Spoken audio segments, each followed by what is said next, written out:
Halo guys, kembali lagi bersama gue Nandi. Pada video kali ini, gue akan membahas salah satu film unik berjudul Cold Skin 2017. Tidak pernah lupa, gue selalu mendoakan agar kalian dan keluarga bahagia serta sehat selalu ya. Film dibuka dengan scene dari sebuah kapal yang berlabuh di Samudra Atlantik pada tahun 1914. Sepanjang film ini, kita akan fokus kepada satu karakter yang tidak diberitahu namanya. Usut punya usut, ternyata pria tersebut akan diantar ke sebuah pulau untuk bekerja sebagai seorang analis cuaca. Di dalam perjalanannya, ia sendiri didampingi oleh seorang kapten kapal dan juga beberapa awaknya. Tapi ketika sampai, pulau itu benar-benar tidak terlihat hidup dikarenakan hanya terdapat satu buah kabin kecil untuk ia tempati. Sebagai informasi, pekerjaan ini sistemnya kontrak selama 1 tahun, maka seharusnya terdapat petugas sebelumnya yang juga bekerja sebagai analis di pulau tersebut. Namun aneh, petugas itu sama sekali tidak terlihat, padahal ia akan dijemput pulang oleh si kapten kapal. Dari situlah mereka pun berjalan ke sebuah mercusuar yang terdapat di ujung pulau. Mercusuarnya sendiri terlihat tidak biasa dikarenakan terdapat banyak sekali macam-macam kayu runcing yang mengelilingi bangunan itu.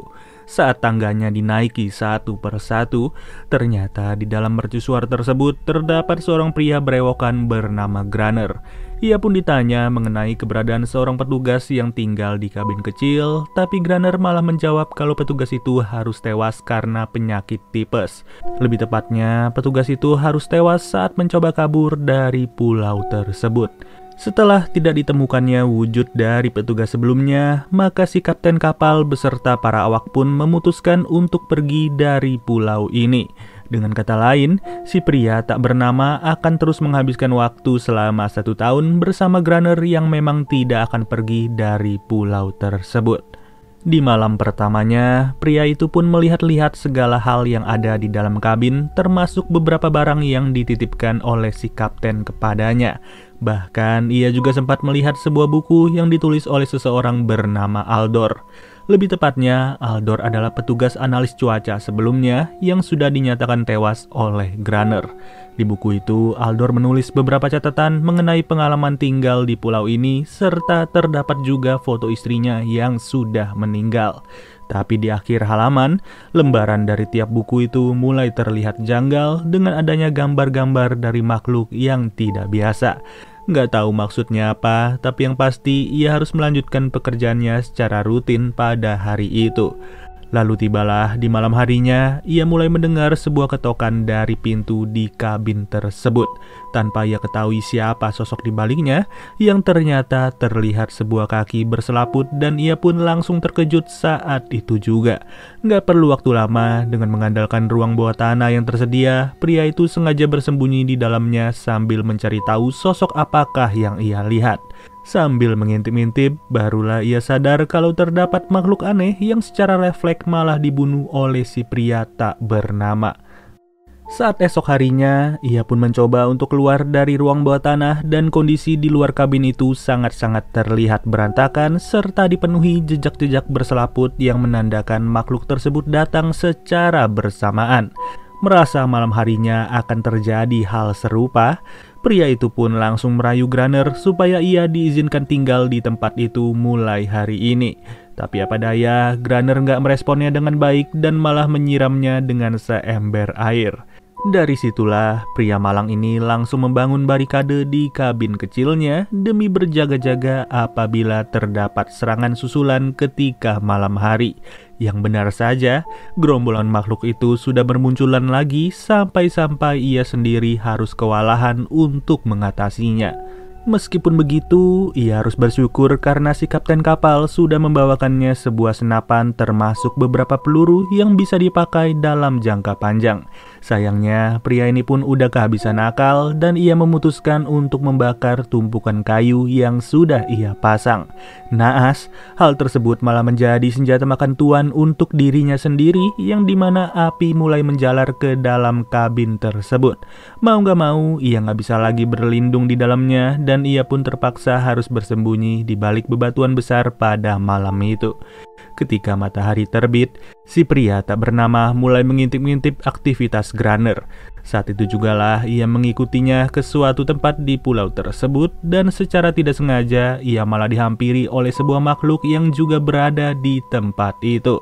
Baru aja mau ditembak, Grunner malah menyuruhnya untuk tidak melakukan perbuatan tersebut dan berkata bahwa si pria tak bernama boleh tinggal bersamanya. Dari situlah Grunner berkata kalau makhluk itu tidak berbahaya yang kalau dilihat-lihat Grunner sudah menganggapnya sebagai peliharaan. Mulai hari ini, Grunner memanggil si pria tak bernama dengan sebutan friend atau teman dikarenakan mereka harus terus bekerja sama untuk membasmi makhluk-makhluk itu di malam harinya. Dengan wujud separuh manusia dan separuh lagi sejenis amfibi, reptil, ataupun ikan, Friend tidak habis pikir kenapa Grunner begitu jahat kepada makhluk tersebut. Singkat cerita, tertanggal 2 September 1914, Friend akan memulai pengalaman barunya bersama Grunner yang tentu hanya diketahui oleh mereka berdua. Pada malam itu jugalah ia langsung diajak untuk bersiap-siap oleh Grunner untuk berperang melawan kawanan dari makhluk-makhluk aneh. Ya, sebagai orang baru, Friend belum mengerti apa yang harus ia lakukan dan bahkan ia cuman berdiam diri aja sambil melihat Grunner di depan matanya. Alhasil, pada pagi harinya, Friend langsung dimaki-maki oleh Grunner karena keberadaannya sama sekali tidak terlihat berguna. Apa boleh buat, dari pengalaman tadi malam, Friend harus terus belajar bahwa ia sudah memiliki pekerjaan yang berbeda, bukan lagi sebagai seorang analis cuaca. Ia juga merasa kasihan dengan peliharaannya Grunner karena sampai sejauh ini Friend sadar kalau makhluk itu cuma dimanfaatkan demi kepuasan pribadi bagi Grunner sendiri. Kemudian waktu pun berlalu dengan cepat dan Friend diberi kesempatan terakhir oleh Grunner untuk membuktikan ketidakbebanannya. Yang dimana pada titik ini Friend sengaja dikurung oleh Grunner sendirian saja di luar tanpa diberikan bantuan sama sekali. Tidak diketahui pasti Friend bisa bertahan atau enggak, tapi yang jelas Grunner pun takjub setelah melihat Friend yang masih hidup di pagi harinya. Semenjak hari itu, mereka berdua pun terus membasmi makhluk-makhluk aneh tiap malamnya secara rutin udah kayak kebiasaan baru. Sampai-sampai hal tersebut juga menjadi hobi bagi mereka dikarenakan tidak ada lagi yang bisa mereka lakukan di pulau ini. Karena udah selayaknya ahli dalam momen seperti ini, Friend bersama Grunner pun malah merasa aneh ketika kumpulan makhluk itu sama sekali tidak datang belakangan ini. Entah dikarenakan perubahan musim atau apa, mereka berdua cuma bisa menebak-nebak tanpa sebuah kepastian. Singkat waktu, Friend mulai tertarik dengan wujud dari peliharaannya Grunner yang kali ini ia panggil dengan sebutan Aneris. Aneris yang kalau dilihat-lihat lebih menyerupai wujud wanita pun membuat Friend sadar bahwa makhluk itu juga membutuhkan kasih sayang selayaknya seorang manusia. Kembali lagi ke titik permasalahan, dikarenakan tidak adanya serangan dari makhluk-makhluk itu di tiap malamnya, Grunner dan Friend malah memutuskan untuk bermain catur pada saat itu. Namun celakanya, di saat itulah makhluk-makhluk itu mulai datang secara serempak yang tentu saja tidak disangka oleh mereka berdua. Serangan susulan kali ini bukanlah lagi serangan biasa, melainkan jumlah mereka jauh lebih banyak daripada yang sebelum-sebelumnya. Jelas mau gak mau, Friend bersama Grunner pun harus bekerja lebih keras pada malam ini demi keselamatan dari mereka berdua.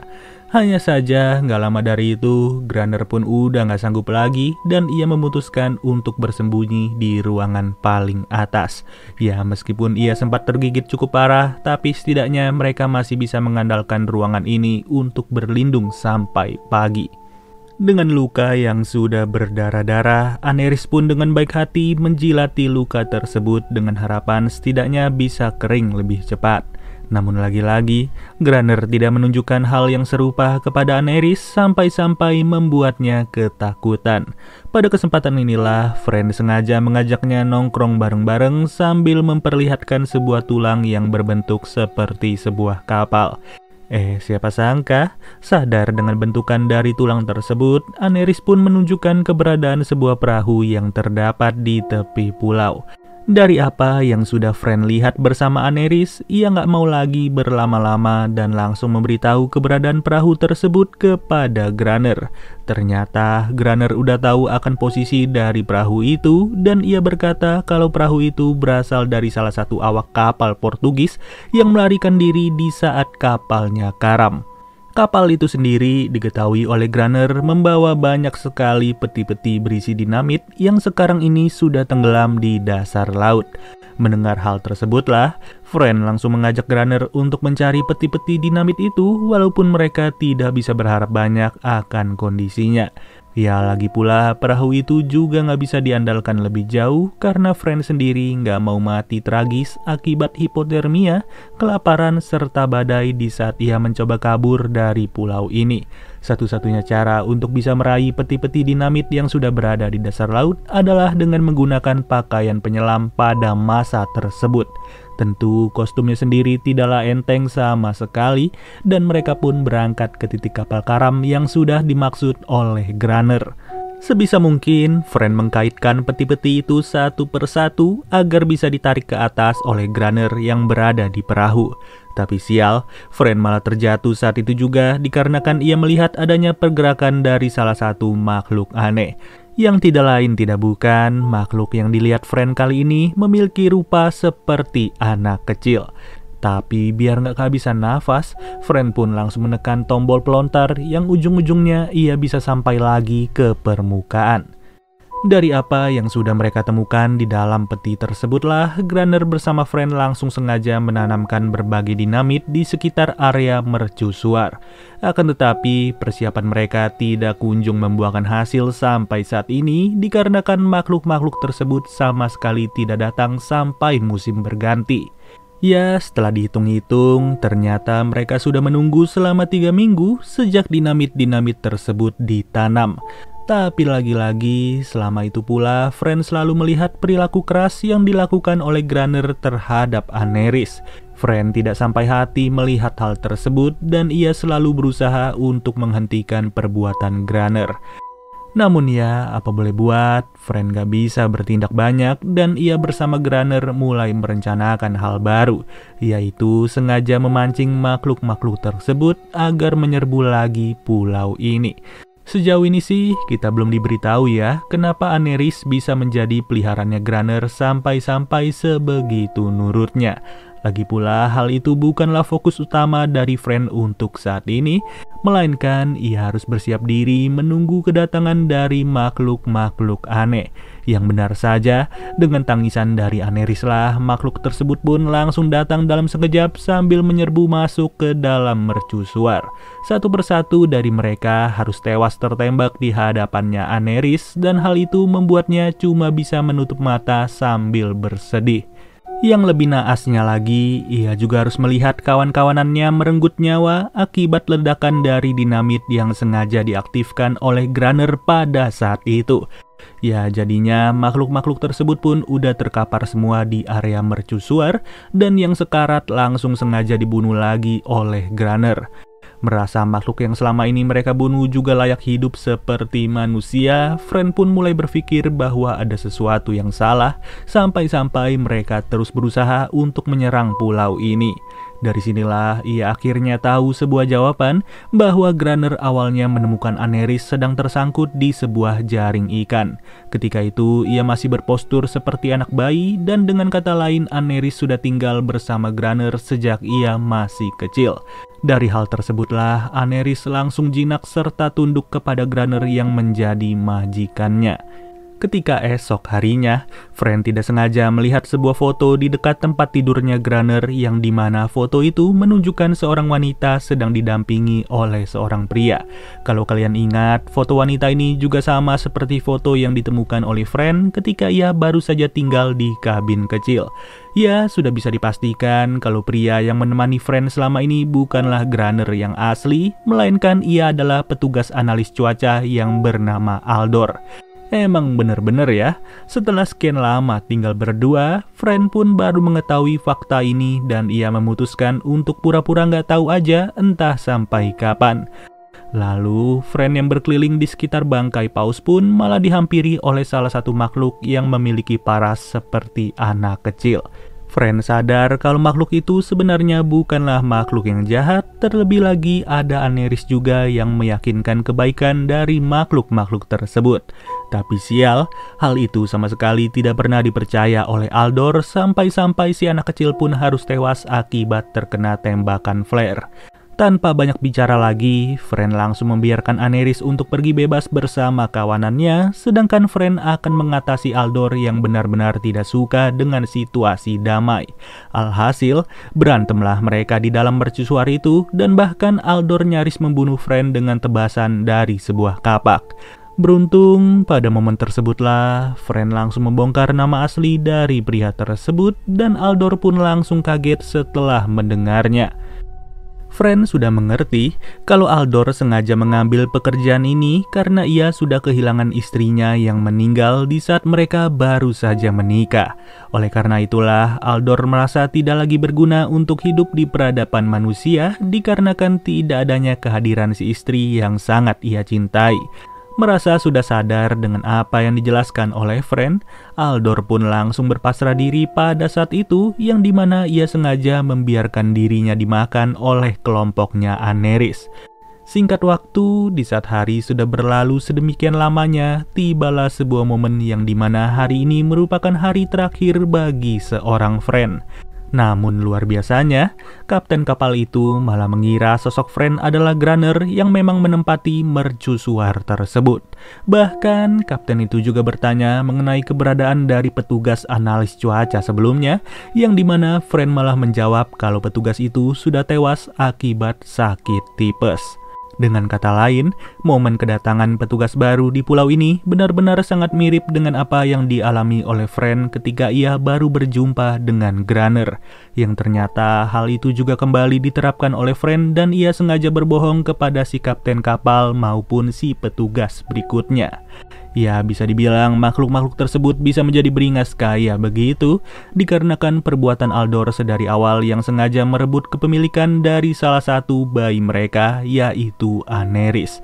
Dari situlah mereka mencoba datang ke pulau ini untuk mengambil Aneris kembali, tapi Aldor malah memperlakukan mereka dengan perlawanan keras. Sedangkan untuk Friend sendiri, nggak diketahui pasti ya dia bakal terus menetap di pulau ini atau kembali ke rumah. Tapi yang jelas si petugas baru itu tidak akan lagi diganggu oleh makhluk-makhluk tersebut. Oke deh guys, mungkin segini aja pembahasan alur cerita dari film Cold Skin. Sampai bertemu lagi di video berikutnya. Gua Nandi cabut dulu. Dadah.